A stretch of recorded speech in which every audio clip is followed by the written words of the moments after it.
ভাই তোর এক্স ঈশা। কই তো কালো দেশলাই মালটা ওর বল পেন। তাই তো মনে হচ্ছে। দেখিস না কেমন হাত ধরে আছে। আজকে দেখাবো ওকে নিতাইকে ঢাকানোর মজা। কি দেখছিস?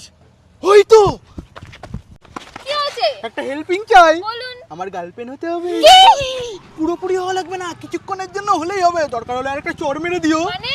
ঈশা আমার এক্স একটা কালো দেশলাইয়ের জন্য আমাকে ঠকিয়েছে। আজকে ওকে উচিত শিক্ষা দেবো। ও চিটিং কে? হ্যাঁ চিটিং চিটিং। আচ্ছা আমি রাজি। হে তোরা গিয়ে বলবি ঈশা তোদেরও গার্লফ্রেন্ড ছিল। ওকে।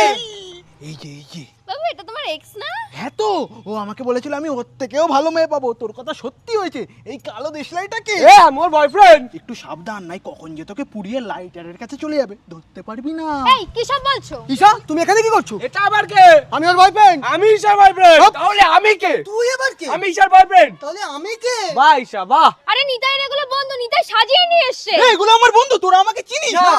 বলেছিলাম কখন পুড়িয়ে চলে যাবে। তোমার সাথে আমার সম্পর্ক শেষ। আরে দাঁড়াও। থাঙ্কু আচ্ছা তোমার ফোনটা দাও। ফোন নাও। এটা আমার নাম্বার, মিষ্টি নাম্বারটা সেভ করে নিও হ্যাঁ। ভগবান যখন দেয় কপাল খুলেই দেয়।